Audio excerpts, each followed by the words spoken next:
खुशी हम लोग यहाँ पे नाच रहे थे, दोस्त थे यहाँ पे, सब तैयार हो रही थी, यहाँ से हम खुशी खुशी निकले।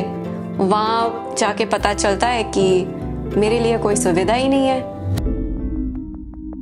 मुझे एक जैसे पोर्टर सामान उठाते हैं ना, मुझे वैसी फीलिंग आई कि मैं क्या एक लगेज हूँ, एक आपका बैग हूँ जो मैं आपको उठाकर आप ऊपर लेके जा रहे हो।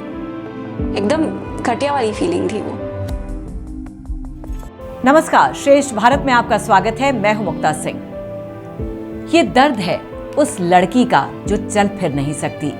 व्हीलचेयर ही उसकी जिंदगी का सबसे बड़ा सहारा है, लेकिन जिंदगी की सबसे बड़ी खुशी वाले दिन विराली मोदी को सबसे बड़ा झटका लगा। विराली को उस दिन अपनी जिंदगी बोझ लग रही थी। मौका था निराली की शादी का। जगह थी मुंबई का रजिस्ट्रार ऑफिस। 32 साल की विराली के लिए वो दिन बेहद खास था। 16 अक्टूबर को विराली की शादी थी। अपने पार्टनर क्षितिज के साथ विराली मुंबई के खार में मैरिज रजिस्ट्रार ऑफिस पहुंची, लेकिन व्हीलचेयर पर मैरिज रजिस्ट्रार ऑफिस पहुंचकर उसे सिर्फ निराशा ही हाथ लगी। खार रजिस्ट्रार ऑफिस में गए थे।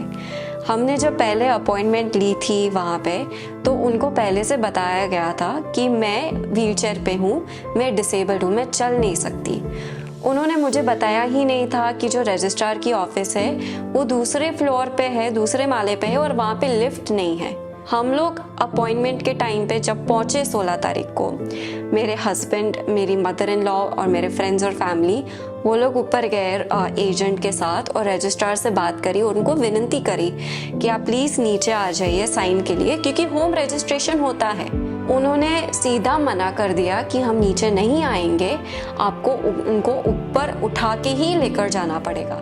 इंडिया की पहली wheelchair model, social media influencer, motivational speaker, जो खुद सपने पूरे करने का दम रखती है, जो खुद के साथ डिसेबल का टैग नहीं देखना चाहती, उस आजाद ख्यालात की लड़की को उस दिन कुछ लोगों ने उसकी डिसेबिलिटी का एहसास करा दिया। उस दिन पहली बार विराली को अपने डिसेबल होने पर अफसोस होने लगा। 4 लोग थे जो हेल्प कर रहे थे। मेरे हस्बैंड पीछे, मेरे 2 दोस्त आगे और एक दोस्त आगे से सपोर्ट कर रहा था पैरों को, ताकि पैर पीछे ना चले जाए। मैं डर गई थी। मैं एक एक स्टेप को, हम जब जो फ्लाइट है उसको हम क्रॉस कर रहे थे, जो लैंडिंग होती है वहाँ पे रख देते थे। मैं क्षितिज का हाथ पकड़ के बोलती थी, मुझे डर लग रहा है, तुझे चोट ना लगनी चाहिए, किसी और को चोट ना लगनी चाहिए। शादी के दिन ही मैं गिर जाती, चोट लग जाती, कौन उसका जिम्मेदार होता।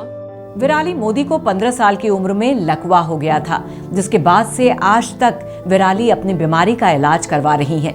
विराली कहती हैं कि देश में तमाम सरकारी नियम तो हैं, लेकिन उनके बावजूद यहाँ सुविधाओं की कमी है। विकलांग लोगों के लिए कोई सोचना ही नहीं चाहता। विराली इससे पहले विकलांग लोगों के लिए सुरक्षित ट्रेन यात्रा को लेकर भी अभियान चला चुकी हैं। विकलांग लोगों के लिए हमेशा अच्छी पहल करने वाली विराली उस दिन अपने लिए कुछ नहीं कर पाई। इसका उसे अफसोस है और उन लोगों पर गुस्सा भी है जो इसके जिम्मेदार हैं। सब एकदम अकड़ के बात कर रहे थे। ऑब्वियसली जो एजेंट थे मेरे साथ, वो प्यार से बात कर रहे थे।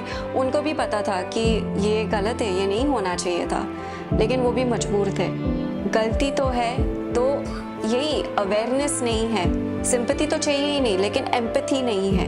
गाइडलाइंस है, लॉ इन प्लेस है, इम्प्लीमेंटेशन क्यों नहीं हो रहा है? फिर गवर्नमेंट बिल्डिंग में तो होना ही चाहिए। मुंबई की विराली मोदी के साथ जो कुछ भी हुआ उसके बारे में जब खार डिवीजन के डिस्ट्रिक्ट रजिस्ट्रार से बात की गई, तो उन्होंने कहा कि पिछले 10 सालों से हमारा ऑफिस दूसरी मंजिल पर है। हर किसी को विकलांग लोगों के हिसाब से प्राथमिकता के आधार पर जरूरत पड़ने पर नीचे जाकर सेवाएं देने के निर्देश दिए गए हैं। ऐसे मामलों में कई बार हम घर जाकर भी सेवा देते हैं। दुर्भाग्यवश इस मामले में निवेदन किए जाने के बाद भी संबंधित कर्मचारी नीचे नहीं गए। जो हुआ वो बेहद दुखद है और हमें इसके लिए खेद है। हम इस मामले में कार्रवाई कर रहे हैं। ये पूरी तरह उपेक्षा का मामला है। विराली ने अपना अनुभव सोशल मीडिया पर शेयर किया। इसके बाद महाराष्ट्र के उप मुख्यमंत्री देवेंद्र फडणवीस ने भी खेद जताते हुए विराली से माफी मांगी। फडणवीस ने विराली मोदी को उचित कार्रवाई का आश्वासन भी दिया है। साथ ही देवेंद्र फडणवीस ने विराली को उनके भविष्य के लिए शुभकामनाएं भी दी। अभी इंडिया में क्या 1.2% सिटीजन्स व्हीलचेयर पे है या डिसेबल्ड है तो वो कहाँ जाएंगे? अभी तो 2023 हो चुका, ये 2011 कंसेंसस की बात कर रही हूँ। 2023 में तो ये नंबर डबल हो चुका होगा। तो आप करो काम, लेकिन प्लीज इम्प्लीमेंट करो उसको। ये मत वेट करो कि ताकि हम लोग और आवाज बढ़ाए और प्रॉब्लम्स हो जाए क्रिएट। नहीं, आप अभी से काम करिए प्लीज।